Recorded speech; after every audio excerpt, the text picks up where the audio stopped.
Kini tiba saatnya Tuhan kami duduk di kaki Tuhan. Seperti Maria yang meletakkan hati, pikiran, dan jiwanya untuk mendengarkan firman-Mu. Biar Engkau mendapati hati kami sebagai hati hamba, hati murid yang mau mendengar akan kekekalan di tengah kebisingan dunia hari ini yang kami saksikan dan amati. Karena kami percaya bahwa firman-Mu firman yang ilahi, firman yang datangnya dari sorga, yang datang kepada kami untuk membicarakan kepada kami tentang kebenaran di tengah-tengah dunia yang kacau balau ini Tuhan. Kami percaya bahwa firman-Mu mengubahkan hati dan pikiran kami. Dan firman-Mu itulah Tuhan yang akan menjadi kekuatan bagi kami. Karena firman yang keluar dari mulut-Mu Tuhan tidak akan pernah kembali dengan sia-sia. Kami percaya firman-Mu Tuhan akan membawa terobosan dan kemuliaan dalam hidup kami. Dan kami keluar dari ruangan ini Tuhan dengan membawa firman-Mu yang akan membuat kami lebih dari pemenang Tuhan.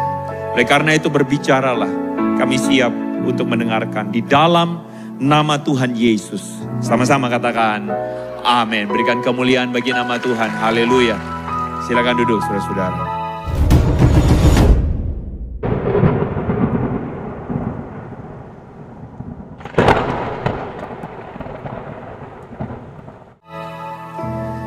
Shalom. Shalom. Sukacita saudara-saudara setiap kembali ke Malang. Setiap kembali bersama-sama dengan saudara di IHS Malang. Saya merasakan satu persekutuan yang baik. Dan bahkan tadi ketika anak-anak didoakan Tuhan, saudara-saudara, saya merasa sukacita. Kenapa? Karena saya percaya ada banyak hal yang baik yang Tuhan berikan, termasuk anak-anak kita. Karena mereka kemudian akan menjadi pemimpin-pemimpin di masa depan. Mereka adalah berkat yang luar biasa. Kita percaya Tuhan menjaga hidup kita. Amin. Saudara senang melihat wajah saudara satu persatu. Saya percaya saudara wajahnya adalah wajah-wajah yang diberkati Tuhan. Amin. Bilang sama kiri kananmu, wajahmu diberkati Tuhan tuh. Pak, masa wajahnya yang diberkati? Iya, lihat wajahnya itu adalah tipe-tipe wajah-wajah orang-orang yang hidupnya diberkati Tuhan. Gitu maksudnya saudara-saudara ya. Nah saudara, hari ini saya datang ke Malang dengan sebuah kerinduan. Tuhan menaruh sebuah perkataan atau Tuhan menaruh satu keadaan yang kemudian membuat saya itu di satu sisi terbeban. Bebannya tentu saja bukan untuk negatif, hal yang negatif saudara, tetapi hal yang saya percaya bahwa dalam kehidupan hari ini banyak kesulitannya. Tapi saya percaya bahwa ada kekuatan dan pengharapan di dalam Tuhan. Amin saudara. Nah, percayalah kepada Tuhan. Amsal pasal yang ketiga ayat 5 dan ayat yang ke-6. Mari kita baca sama-sama saudara-saudara. 1, 2, 3. Percayalah kepada Yahweh dengan segenap hatimu dan tidak bersandar pada pengertianmu sendiri. Dalam segala hal yang engkau lakukan, akuilah Dia, maka Dia akan mengarahkan dan meluruskan jalanmu. Saudara, kenapa saya katakan bahwa belakangan ini saya sedang prihatin? Saya prihatin karena keadaan kita belakangan ini, saudara, kalau saudara bilang tambah baik atau tambah buruk, saya tidak tahu saudara punya kesimpulan apa. Tapi menurut saya, keadaan kita hari ini tidak tambah baik. Jangan salah mengerti saudara, jangan berkira saya kurang iman. Itu dua hal berbeda. Karena saya merasa bahwa keadaan sekarang itu ketika kita amati apa yang terjadi di dunia kita hari ini. Kok keadaan dunia ini makin tidak menentu arahnya. Dunia ini kok makin tidak jelas arahnya mau kemana saudara-saudara. Kalau saudara perhatikan keadaan ekonomi hari ini, kalau saudara perhatikan keadaan politik hari ini. Kok sepertinya saya hampir tidak bisa tahu ini mau arahnya mau kemana. Mau lari kemana saya tidak tahu saudara-saudara. Saudara, hari ini kita ada di tengah berbagai macam krisis-krisis yang terjadi. Di Jakarta saudara-saudara terjadi satu krisis di mana hari ini orang-orang banyak sekali bingung saudara. Di timeline saya itu muncul berita berseliweran. S1 melamar jadi pasukan Oren. Saudara, kalau di Jakarta itu ada namanya pasukan Oren. Pasukan Oren itu adalah orang-orang yang kerjaannya tuh bersih-bersih jalan itu loh saudara-saudara. Namanya pasukan Orange. Jadi bersih-bersih jalan, bersih-bersih kali saudara. Jadi orang-orang beramai-ramai daftar ke balai kota untuk apa? Untuk melamar jadi pasukan oranye, pasukan kuning, pasukan hijau, saudara-saudara.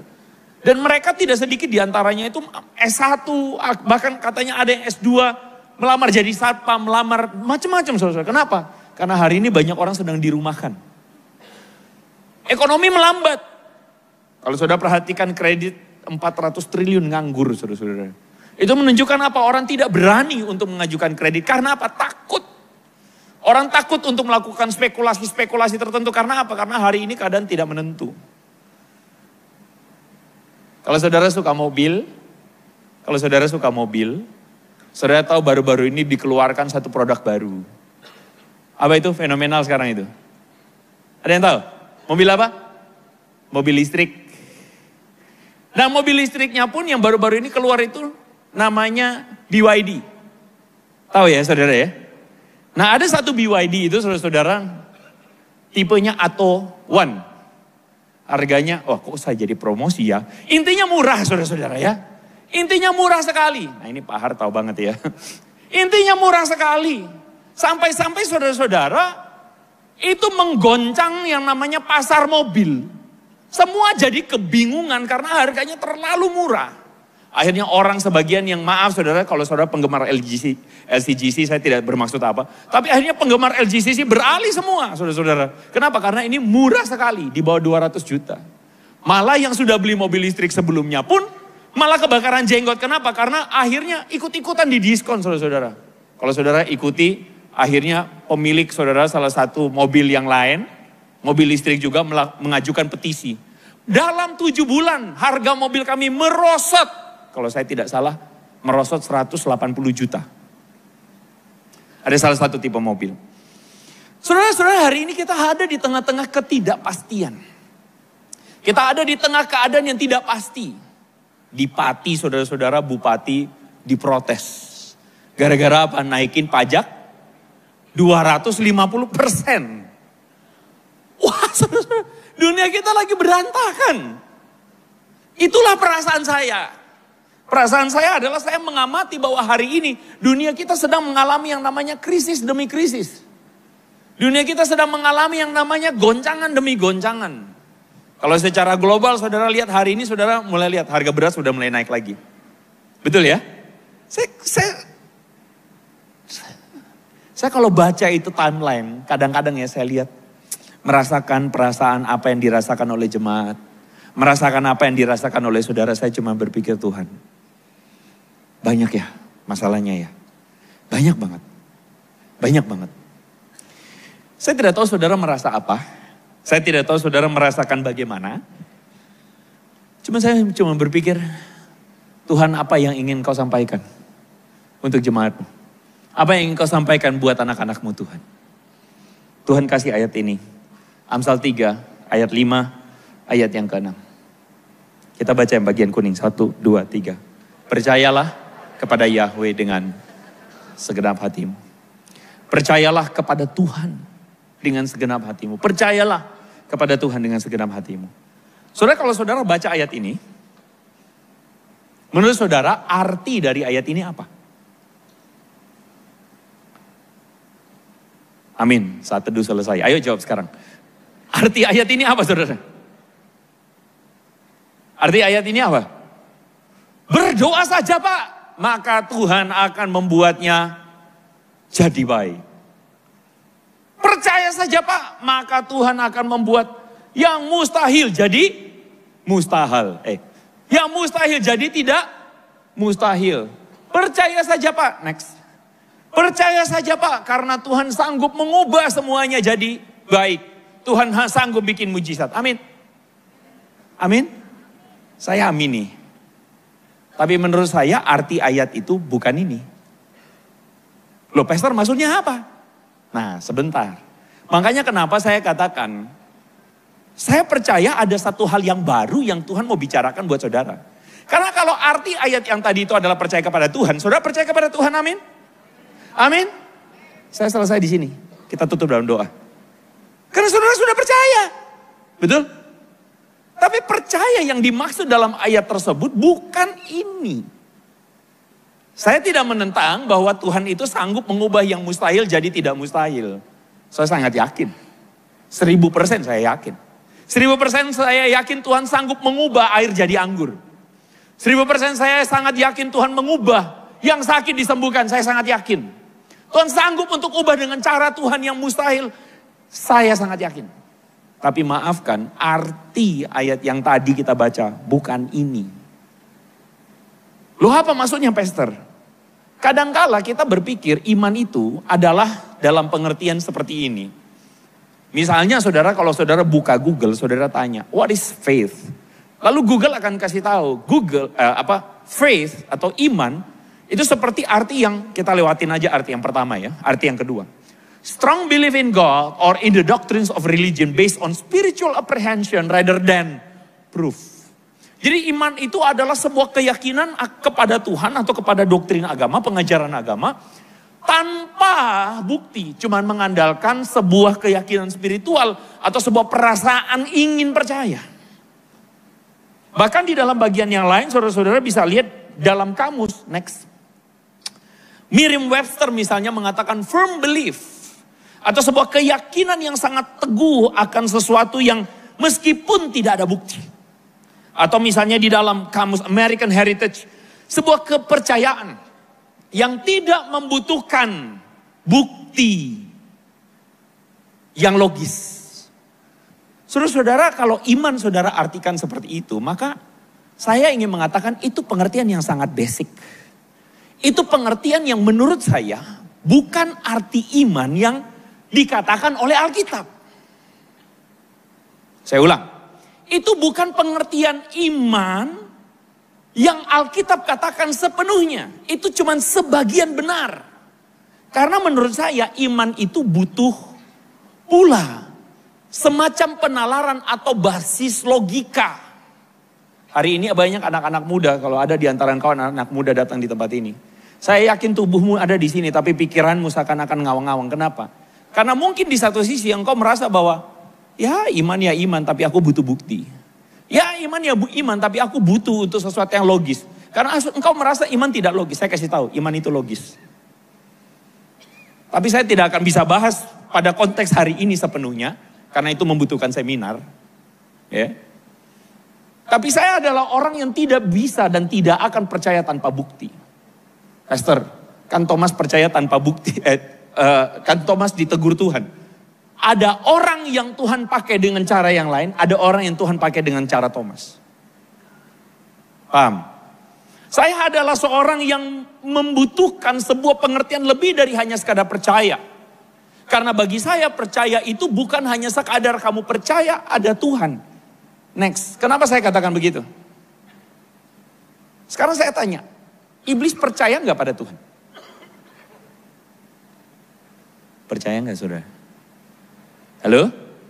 Coba tanya kiri kanan, iblis percaya Tuhan gak? Ditanya beneran, disenggol. Teman kiri kananmu itu disenggol. Iblis percaya Tuhan gak? Percaya? Percaya kan? Iblis percaya Yesus Tuhan gak? Percaya. Iblis percaya bahwa Tuhan sanggup mengubah yang mustahil jadi tidak mustahil. Betul tidak? Iblis yakin, seyakin-yakinnya Tuhan punya kuasa. Betul tidak? Nah sekarang kalau saya tanya, kalau iblis juga percaya kepada Tuhan, lalu bedanya kita sama iblis apa? Kalau percayanya kita adalah yakin bahwa Tuhan sanggup mengubah yang mustahil jadi tidak mustahil. Bedanya kita sama iblis apa kalau begitu? Kalau kita percaya bahwa Yesus adalah Tuhan. Kadangkala saudara-saudara saya melihat orang Kristen terjebak dalam pemahaman yang dangkal. Malah kadang-kadang kalau saudara perhatikan yang di depan, dibalikin lagi. Iya, dibalikin, sorry. Peristiwa di mana Yesus berjumpa, saudara lihat ini peristiwa apa nih saudara? Yesus berjumpa dengan siapa nih kira-kira? Orang yang kerasukan roh jahat di Gerasa. Yang di Gerasa itu saudara, iblis yang merasuki orang tersebut namanya Legion. Apa? Legion itu saudara-saudara menggambarkan iblis ini sangat banyak, sangat besar. Dan kalau saudara perhatikan Alkitab mengatakan bahwa iblis itu, orang itu ketika Yesus datang dari jauh, iblis itu datang berlari dan tersungkur. Saya ulang ya, iblis datang berlari dan tersungkur. Menyembah Yesus. Dia mengatakan, hai engkau anak Allah Dia percaya Yesus datang dari yang disebutkan di dalam bagian itu sebagai anaknya ilahi itu, saudara. Kalau saudara perhatikan baik-baik di dalam bagian itu, iblis itu tersungkur, datang gemetar, menyembah. Nah sekarang saya tanya, orang Kristen kalau datang kepada Tuhan, gesturnya gimana saudara? Halo? Orang Kristen kalau datang kepada Tuhan gimana gesturnya? Main HP di belakang. Orang Kristen kalau datang kepada Tuhan ngapain gesturnya? Buka TikTok. Sekarang saya tanya, ya lebih hormat mana? Iblis atau kita? Iblis. Lebih percaya mana kepada Tuhan? Iblis atau kita? Lebih pantas masuk surga siapa? Iblis atau kita? Nah. Pada kenyataannya saya sekarang tanya, iblis masuk surga atau tidak? Nah. Jadi kita masuk surga atau tidak? Tenang. Saya tidak mengatakan kita tidak masuk surga. Saya percaya di dalam Yesus Kristus kita semua diselamatkan. Amin. Yes. Tapi ini adalah sebuah refleksi ulang buat kita untuk menyadari. Percaya itu bukan cuma tahu Yesus Tuhan loh. Percaya itu bukan cuma yakin Yesus Tuhan loh. Percaya itu adalah bukan soal kita mengakui bahkan gemetar. Bukan. Percaya itu apa? Mempercayakan diri kita kepada Yesus. Itu arti percaya. Mempercayakan itu maksudnya apa? Kita sungguh-sungguh mempercayakan diri kita kepada kebenarannya Yesus. Mempercayakan diri kita kepada kebenarannya Tuhan. Sudah paham maksudnya? Jadi apa yang Tuhan katakan iya, iya. Yang apa Tuhan katakan tidak, ya tidak. Simple. Sudah paham maksud saya ya? Next. Nah jadi maksudnya adalah saya ingin mau kasih tahu kepada saudara bahwa percaya itu jangan kita artikan dengan sangat dangkal. Tapi mari kita bertumbuh, mari kita mengenal Tuhan, mari kita mengenal Bapa kita, amin. Mari kita semakin mengenal Dia dan percaya sebagaimana yang Amsal katakan, next. Percayalah kepada Yahweh dengan segenap hatimu. Karena kalau arti percaya adalah percaya bahwa Yesus adalah Tuhan. Percaya bahwa Tuhan sanggup melakukan segala perkara. Maka, perhatikan saya baik-baik. Ayat ini secara semantik. Dia akan berbunyi begini. Percayalah kepada Yahweh dengan segenap hatimu dan janganlah tidak percaya. Betul tidak? Halo? Karena kalau lawan dari percaya adalah tidak percaya, maka ayatnya berbunyi, percayalah kepada Yahweh dengan segenap hatimu dan janganlah tidak. Betul begitu? Tapi ayat ini berkata, percayalah kepada Yahweh dengan segenap hatimu dan tidak bersandar pada pengertianmu sendiri. Artinya, lawan dari kata tidak bersandar pada pengertianmu sendiri adalah bersandar pada pengertian Yahweh. Jadi arti kata percaya itu adalah bersandar pada pengertian Yahweh. Bersandar pada pengertian Tuhan. Itu arti percaya. Nah oke, kita cross check balik kepada iblis. Iblis bersandar tidak pada pengertiannya Tuhan? Tidak. Karena Tuhan mau yang benar, iblis mau yang salah. Meskipun iblis tahu itu benar, tapi dia maunya salah. Saudara paham maksud saya? Apa yang membuat iblis tidak masuk surga? Karena dia tidak bersandar pada pengertiannya Tuhan. Saudara paham maksudnya? Dia adalah bapa segala dusta. Dia adalah bapa segala penipu. Dia merampas damai sejahtera saudara. Dia merampas banyak hal yang baik. Kenapa? Karena dia tidak mau bersandar pada keinginan Tuhan. Tapi orang Kristen, kita percaya kepada Tuhan. Artinya kita bersandar kepada Tuhan. Kita mengingini apa yang Tuhan ingini. Amin. Ada yang mengatakan, percaya itu sesimpel, suka apa yang Tuhan suka, nggak suka apa yang Tuhan nggak suka. Simple. Halo?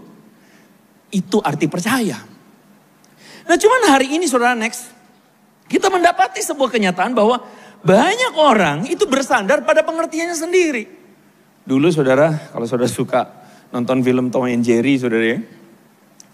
Saya sampai sekarang agak bingung mana Tom mana Jerry itu saudara ya. Yang kucing itu yang mana? Yang Tom atau yang Jerry? Tom ya.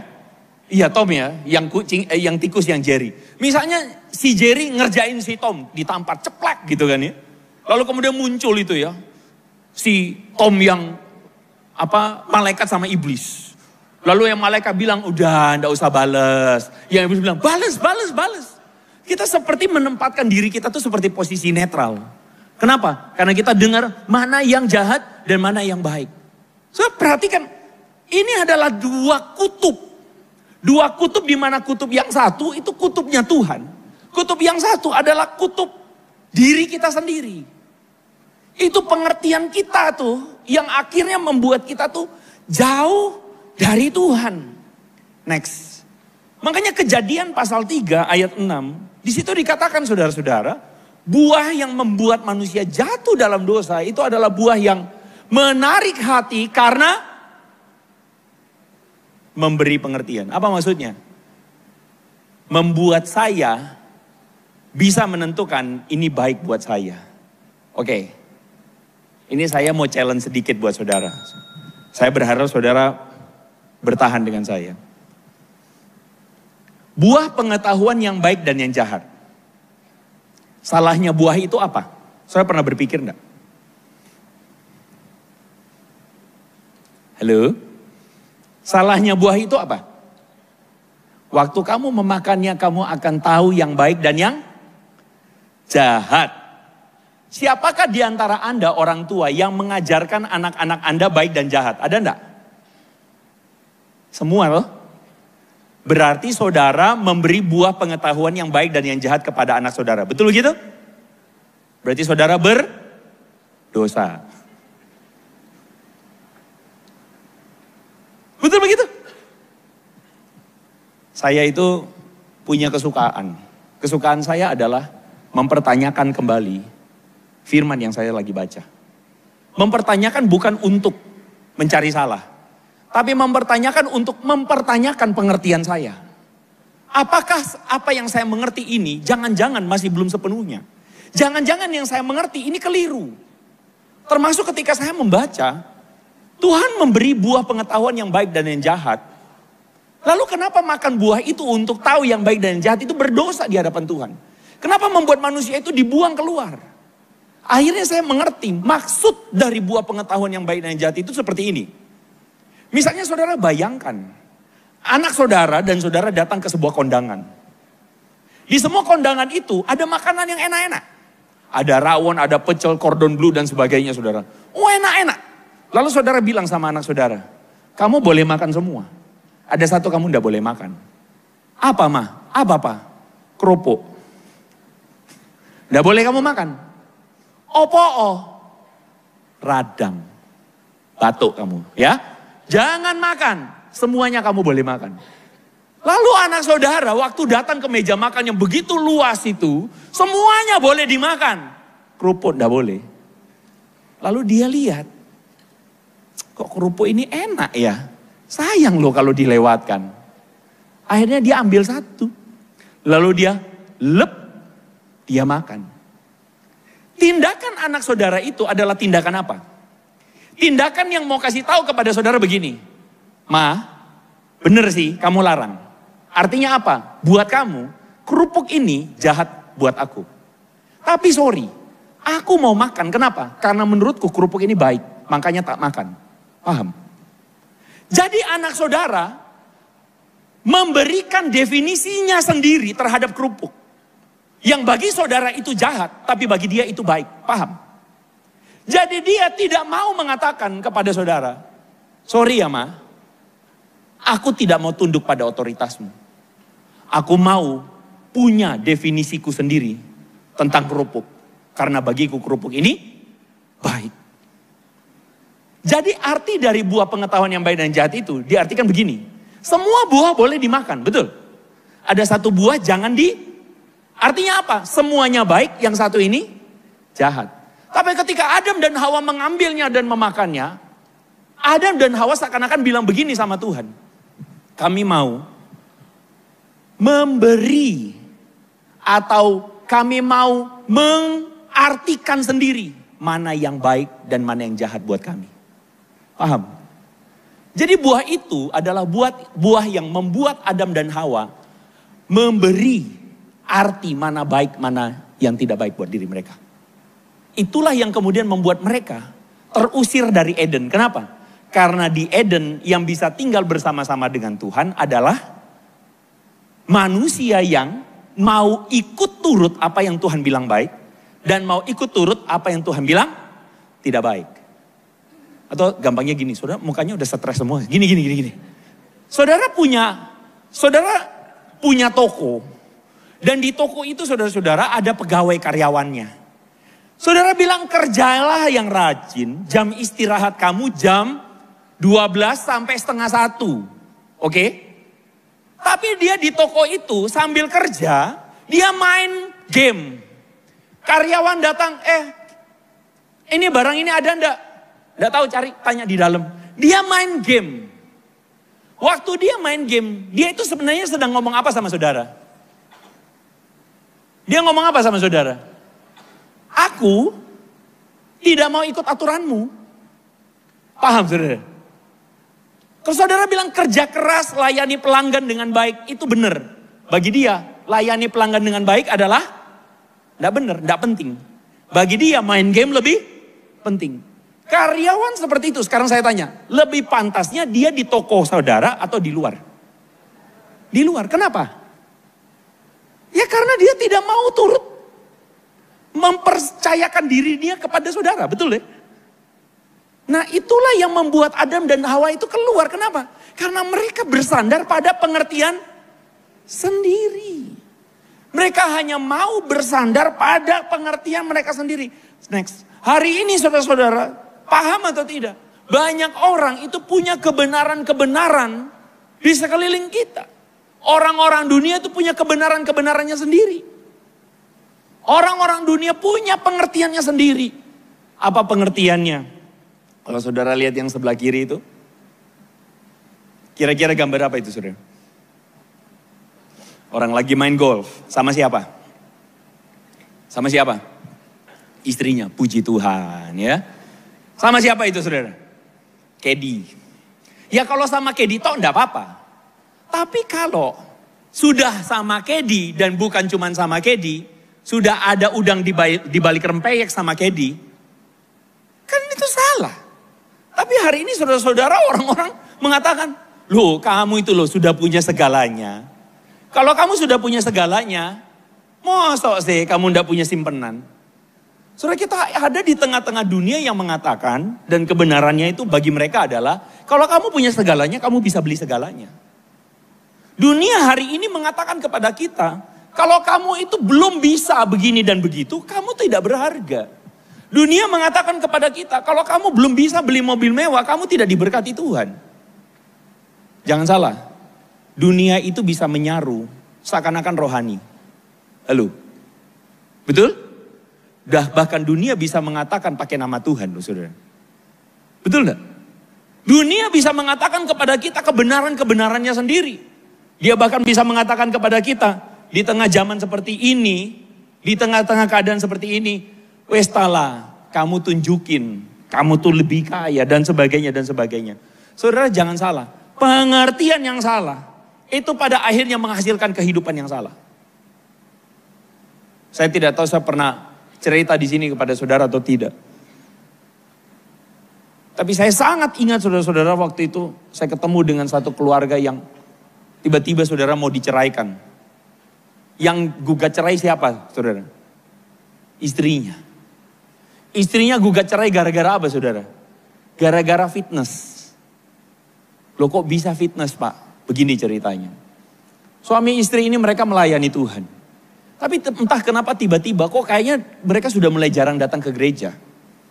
Tiba-tiba pas datang, suaminya datang lalu mengatakan, istri saya gugat saya cerai pak. Loh kenapa? Suaminya bilang, gara-gara dia fitness pak. Loh saya juga bingung, loh kenapa? Apa maksudnya kok fitness kok bisa bikin cerai? Jadi istrinya itu fitness, dan ketika fitness ketemulah dia dengan ibu-ibu sosialita. Ibu-ibu sosialita kan jaga badan kan, pilates apa sebagainya. Fitnessnya enggak salah, tapi setelah itu ngafe saudara-saudara. Ngopi-ngopi. Nah waktu ngopi-ngopi mulailah cerita. Ayo, kok kamu tasnya itu kok itu terus, enggak ada tas yang lain ya? Oh enggak, belum punya. Oh ya sama ini loh, dia udah punya LV. Wah saudara ya. Oh ini loh sudah punya Balenciaga. Wah. Terus kemudian dikatakan loh, kamu itu ini loh enak loh punya tas kayak begini. Kenapa? Ya karena dia itu ceraikan suaminya. Terus dia menikah lagi sama duda kaya. Oh gitu ya. Ya kamu itu loh sebenarnya bisa. Aku punya teman duda kaya. Mau tak kenalin. Oh enggak usah wes. Dia ingat dia anak Tuhan. Enggak usah. Jangan. Terus kemudian apa lagi? Berikutnya ngopi lagi. Waktu ngopi, wah sepatunya. Oh sepatunya biasa. Sama ini loh foto-foto sepatunya cakep-cakep. Ibu-ibu kan kalau foto sepatunya begini kan. Bahkan kalau perlu zoom sepatunya, mereknya apa kan gitu kan. Api ini gitu kan. Apa resepnya? Duda kaya. Pertemuan 1, tas. Pertemuan 2, sepatu. Pertemuan 3, jam tangan. Pertemuan keempat, perawatan. Di klinik mana kamu? Oh saya perawatan cuman pakai daun kelor misalnya ya kan. Wah ini loh mahal 3 juta. Nggak ada duit. Lama-lama, lalu mulai ngomong begini, kamu tuh loh badanmu masih bagus. Badanmu masih bagus. Kamu enggak sayang tak? Ini kesempatannya kamu bisa sama duda dan sebagainya. Lama-lama, dari tidak menjadi, mulai mikir, oh iya ya, bener juga ya. Bener juga ya. Oh iya ya. Saudara lihat, kita hidup di tengah-tengah kebenaran-kebenaran versi dunia. Dan kebenaran-kebenaran versi dunia itu pada akhirnya bisa membuat pengertian kita salah. Next. Pengertian yang salah saudara-saudara, dilanjutin aja terus. Pengertian yang salah itu pada akhirnya membuat perasaan kita salah. Perasaan yang salah itu membuat pilihan kita salah. Dan pilihan yang salah itu membuat hidup kita salah. Hari ini banyak orang hidupnya salah gara-gara pengertiannya salah. Kenapa? Ya karena orang mempunyai pemahaman yang keliru tentang hidup. Padahal Tuhan itu menjanjikan bahwa berkat Tuhan berikan kepada kita dari hidup yang Tuhan berikan itu indah. Alkitab katakan kepada kita, hai anakku, jangan engkau melupakan ajaranku dan biarlah hatimu memelihara perintahku. Karena apa? Karena panjang umur dan sejahtera, lanjut usia dan sejahtera akan ditambahkan kepadamu. Artinya apa? Hikmat itu diperlukan untuk saudara mengerti realita-realita yang terjadi dalam dunia ini. Hari ini banyak orang menghidupi realita yang salah karena pengertiannya salah.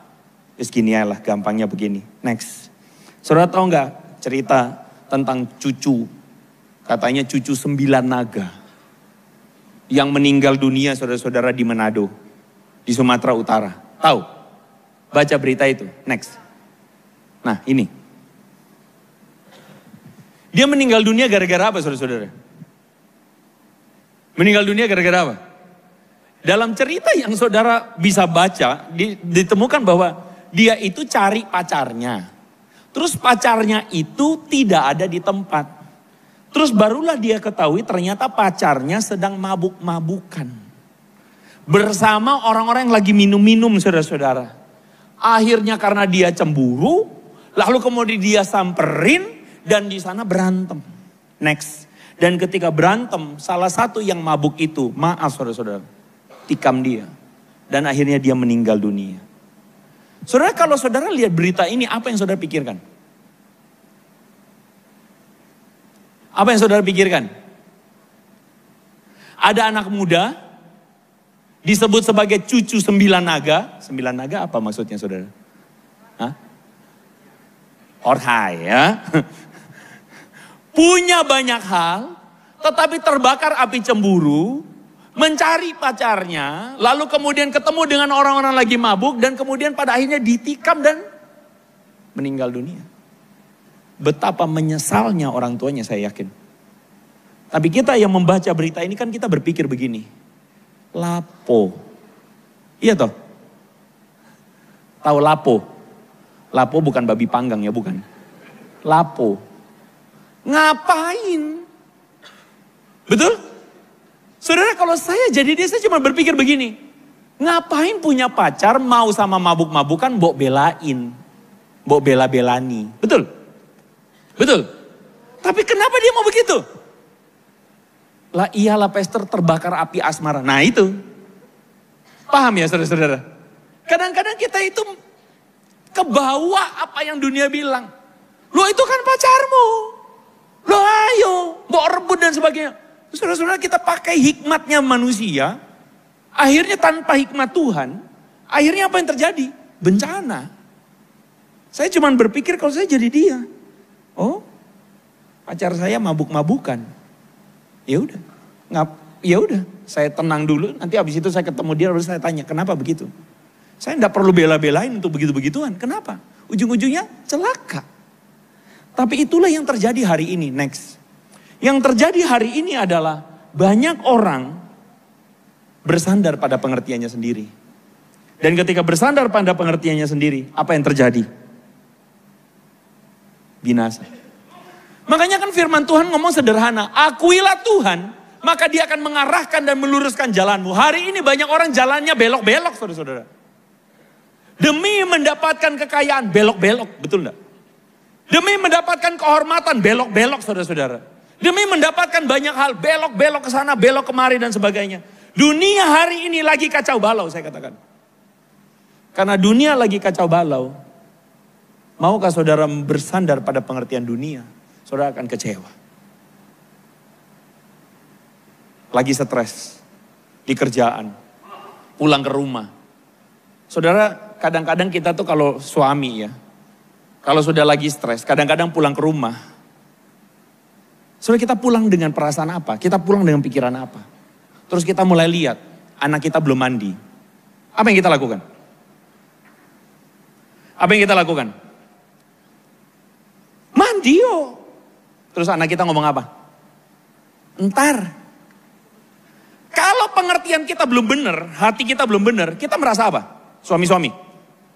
Bapak-bapak, merasa apa? Kamu ndak hormati papa. Loh, iya. Betul? Akhirnya apa yang terjadi? Gegeran. Gegeran, anak kecewa. Kita ngomong apa? Kamu anak orang. Nah, sudah. Kata itu keluar. Seperti apa? Seperti paku. Kita paku. Jebret. Dipaku ke kayu. Kata-kata itu waktu kita cabut. Pakunya kecabut. Lobangnya tetap ada di situ. Betul? Kita habis ngomong apa? Anak kurang duit. Ya. Kurang apa? Anak itu masuk kecewa. Sebenarnya semua bermulai dari hal yang paling sederhana. Apa? Kalau kita sadar betul bahwa bukan saya yang harus dilayani. Kalau kita mau merendahkan diri sedikit saja, kita tidak perlu merasa kamu ndak hormati papa. Betul? Tapi sometimes kita itu masih ada hal-hal yang kita simpan dalam hati, yang pada akhirnya saudara-saudara akan membawa kita makin tergulung, makin banyak salahnya. Ada yang mengatakan kepada istri-istri, emang cuma suami kamu yang bisa selingkuh? Kamu yang bisa selingkuh. Nah, saudara lihat, kebenarannya dunia. Balas suamimu. Emang cuma dia yang bisa keluar sama teman SMA-nya? Ya kamu ya bisa keluar sama teman SMA. Loh pastor, apa salahnya keluar sama teman SMA? Ya tidak salah. Tapi maksud di sini, saudara ngerti maksud saya? Teman apa? Mantan. Nah, emang cuma dia yang bisa keluar sama mantan? Kamu ya Isa. Good friend. Loh hati-hati loh saudara. Kita bisa saja menggunakan pengertian-pengertian dunia yang masuk ke dalam hidup kita. Next. Jadi hari ini saudara, kita mungkin harus mengakui bahwa kebanyakan di antara kita itu bisa jadi ada dalam sebuah masalah dalam hidup kita karena kita itu pengertiannya salah. Tuhan, kok Tuhan ndak berkati aku sih? Kok Tuhan aku wes ini, Tuhan ndak berkati aku sih? Pengertian berkat kita apa saudara? Pengertian berkat kita apa? Pengertian berkat kita adalah pokoknya omset saya mesti 2 kali lipat. Pokoknya saya mesti dapat yang semua. Kalau tetangga sebelah bisa punya Ferrari, aku yang mesti beli Lamborghini. Saudara, kalau pengertian saudara begitu, maka saya kasih tahu. Bisa jadi saudara menyusahkan diri saudara sendiri dengan kebenarannya saudara. Sesungguhnya ada banyak berkat yang bisa saudara dapatkan tanpa harus bersandar pada pengertiannya dunia. Hari ini banyak orang pada akhirnya apa saudara? Dicobai oleh dirinya sendiri. Bukan datang dari Tuhan. Next. Tuhan itu akan menolong kita dengan hikmatnya di tengah-tengah keadaan yang tidak menentu. Hari ini saudara-saudara, banyak orang mengalami resesi. Hari ini banyak orang mengalami goncangan. Kalau saudara punya pengertian yang benar, resesi jadi resepsi buat saudara. Saya ulang. Kalau saudara punya pengertian yang benar, resesi bisa jadi resepsi. Loh kok bisa, Pastor? Begini. Apa itu kebahagiaan sekarang saya tanya? Apa itu kebahagiaan, saudara-saudara? Kebahagiaan itu adalah ketika kita dapatkan sesuatu yang belum tentu seperti yang dunia katakan. Kalau saudara datang ke satu tempat, ke satu kota, lalu saudara diundang, lalu saudara datang dan saudara ditraktir. Kemarin saudara-saudara saya datang lalu kemudian saya dijamu dengan sangat baik sama IHS. Lalu saya bilang, Pastor saya sebenarnya kalau datang ke Malang saya suka makan di pecel. Saya tuh senang pecel. Pecel di mana saudara? Saya nggak boleh nyebut merek. Pecel di pinggir jalan. Saya bilang, Pastor di situ aja. Bener lah Pastor. Maksud dari tim hospitality itu adalah mau memberikan yang terbaik. Pasti yang terbaik. Mereka pasti kasih yang terbaik. Tapi kalau saya tuh seneng, bahagia dapat pecel yang di pinggir jalan saja. Kenapa? Karena bagi saya, makanan itu bukan soal harganya. Tapi makanan itu adalah soal rasanya, nostalgianya, betul enggak? Iya kan? Saudara mampu menghargai, mendapatkan kebahagiaan di makanan yang bahkan cuma 8.000 perak atau 10.000 perak. Dan itu adalah sukacita. Tapi kalau saya datang dengan pengertian begini, saya datang diundang nih. Saya mesti ditraktir di restoran paling mahal. Halo? Lalu kemudian saya datang dan dijamu di mungkin yang kurang terlalu mahal. Saya ngamuk-ngamuk sendiri. Saya marah-marah sendiri. Saya bete-bete sendiri. Sebenarnya yang bikin susah hidup itu siapa? Ya diri saya sendiri. Betul enggak? Kenapa? Karena standar yang saya tetapkan adalah standar tanpa sadar. Standarnya dunia. Saya masih ingat satu waktu saya pelayanan di salah satu bilangan perusahaan di Kuningan, saudara, di Jakarta. Itu daerah CBD, saudara-saudara, perkantoran. Waktu itu saya datang pakai motor. Waktu saya datang pakai motor di kantor tersebut, lalu kemudian saya mau masuk parkir, di sana di stopin, saudara. Stop. Motor parkirnya di sana. Lalu saya bilang, saya itu diundang mau khotbah di dalam sama bos kamu. Enggak Pak, motor parkir di sana. Saudara tahu apa yang saya rasakan? Saya mundur, saya gas, cas, saya parkir di sana. Berapa jauh saudara? Mungkin sekitar 3-4 gedung, tanah kosong, becek. Saudara, Indonesia memang begitu kadang-kadang. Kalau saudara bawa mobil parkirannya bagus. Saudara bawa roda 2 parkirannya wele saele-ele. Paling ujung saudara-saudara. Waktu saya parkir, saudara tahu hati saya dongkolnya luar biasa. Dongkol sekali. Dalam hati saya, kurang ajar satpam ini. Dia enggak tahu saya siapa. Waktu saya parkir motor saya kunci. Saya bilang saya mau pelayanan. Waktu saya bilang saya mau pelayanan, Tuhan bicara sama saya. Kamu bilang itu pelayanan? Hanya karena kamu disuruh parkir lebih jauh. Kamu bilang itu pelayanan, kamu marah. Kamu merasa kamu harus disediakan tempat VIP. Kamu bilang itu pelayanan. Waktu saya matikan motor saya nangis. Saudara. Tuhan hatiku jahat. tanpa sadar aku, meskipun pelayanan, aku merasa diriku harus diistimewakan. Aku ikut standar dunia. Tuhan, aku salah. Saudara-saudara, apa yang ingin saya katakan? Dunia gonjang-ganjing. Saya pun tidak akan bisa memastikan setelah ini saudara, deposito saudara 2 kali lipat. Tidak bisa. Saya tidak bisa memastikan setelah ini saudara, langsung saudara, tidak bisa. Dunia ini kadangkala ada 7 tahun kelimpahan, ada 7 tahun kelaparan. Next. Betul enggak? Betul enggak saudara?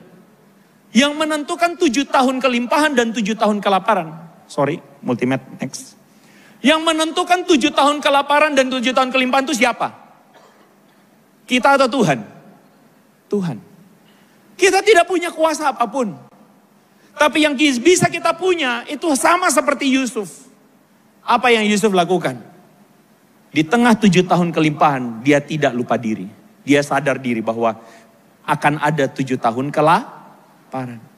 Jadi di tengah kelimpahan yang dia punya, dia sisihkan 1/5 untuk disimpan untuk masa kelaparan. Dia tidak terlena dengan semua kelimpahan yang Tuhan berikan.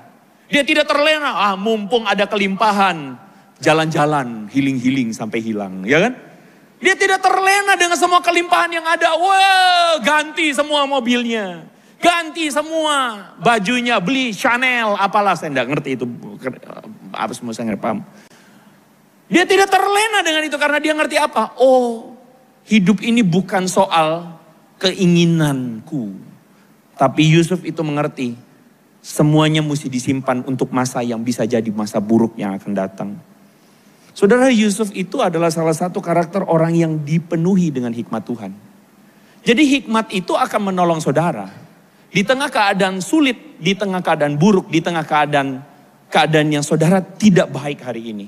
Saudara akan mampu tetap menjalani hidup saudara sebagai orang-orang yang menang.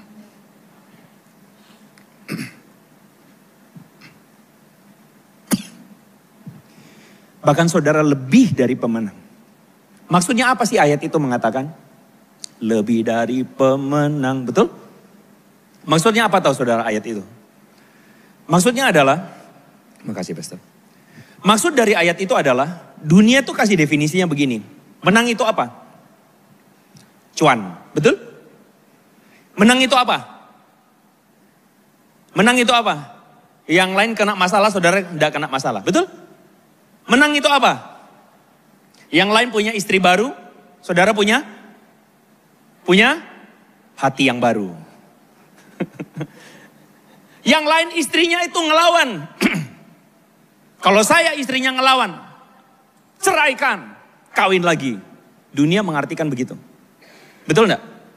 Saudara, di tengah situasi seperti ini, banyak orang kena masalah, betul? Saudara bisa jadi kena masalah. Tetapi orang di luar sana yang kena masalah, mereka hancur berantakan. Saudara tidak hancur berantakan. Kenapa? Karena saudara punya Tuhan, saudara punya pengharapan. Saudara lebih dari pemenang. Jadi saudara tidak ditentukan atas hikmat dunia. Saudara hidup berdasarkan hikmat daripada Tuhan. Next. Yang terakhir saudara-saudara. Jadi, percayalah kepada Tuhan dengan segenap hatimu.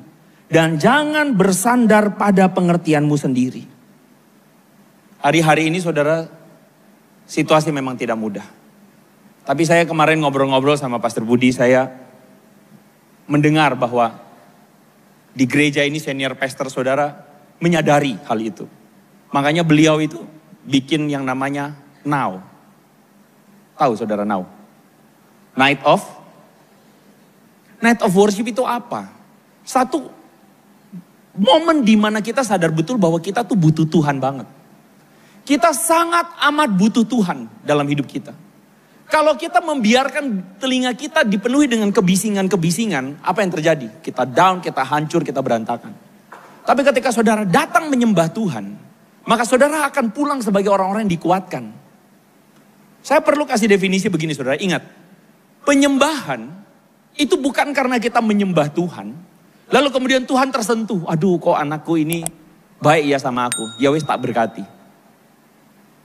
Bukan. Penyembahan itu apa? Penyembahan itu ketika saudara datang, tersungkur sepenuhnya, dan saudara membuka hati saudara, menendahkan diri saudara. Tuhan, biar kebenaran-Mu yang masuk dalam hidupku. Itu penyembahan. Jangan saudara penyembahan datang seperti iblis di Gerasa tadi. Yang di Gerasa ngapain? Datang menyembah tapi ngeyel. Halo? Amin. Bilang sama kiri kananmu, jangan nyembah tapi ngeyel. Bilang. Bilang, jangan nyembah tapi ngeyel. Nyembah apa ngeyel? Kita menyembah Tuhan itu artinya apa? Kita sungguh-sungguh mau bilang sama Tuhan, Tuhan, aku mau agar kebenaran-Mu itu mengisi aku. Makanya kayak lagu tadi, saudara, lagu sebelum firman tadi. Saya lupa lagi lagunya, lupa sekali lagi. Apa tuh lagunya? Kadangkala dalam hidup ada masa di mana sesuatu terjadi tidak seperti yang kita ingini. Ya toh? Lagu itu berbicara kepada kita. Makanya saya selalu bilang firman itu bukan cuma pada saat di mimbar. Seperti saya misalnya sedang preaching. Bukan. Waktu saudara menyanyi lagu, itu pun adalah khotbah. Waktu saudara lagi menyanyi, menyembah Tuhan, itu pun saudara mendapatkan kekuatan baru. Makanya orang mengatakan lebih baik 1 hari di pelataranmu daripada 1000 hari di tempat lain. Kenapa? Karena bersama Tuhan kita mendapatkan hikmat Tuhan. Jadi hari Rabu ini saudara-saudara datang cari Tuhan lebih lagi. Amin. Cari Tuhan supaya apa? Supaya pikiran kita ditransformasi oleh kebenaran firman Tuhan. Next. Karena itu carilah hikmat. Saya minta pemain musik maju ke depan. Carilah hikmat. Carilah hikmat Tuhan. Jangan bersandar pada diri kita sendiri. Jangan bersandar pada pengertian kita sendiri. Jangan bersandar pada apa yang kita mau. Tapi carilah Tuhan. Maka Dia akan meluruskan jalanmu. Hidup itu sesederhana bersandar kepada Tuhan. Hidup itu sesederhana berserah kepada Tuhan.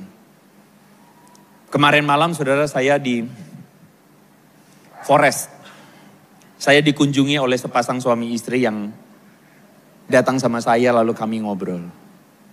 Saya cukup tahu perjalanan sedikit dari sepasang anak Tuhan ini. Mereka mengalami pergumulan naik dan turun sama Tuhan. Tapi anehnya adalah mereka bersaksi kemarin malam bahwa waktu mereka berusaha semua sesuai dengan apa yang mereka bisa. Waktu udah habis jalannya, udah ketutup jalannya. Tuhan membuka jalan, cetek segampang itu. Tuhan membuka jalan dengan caranya yang ajaib.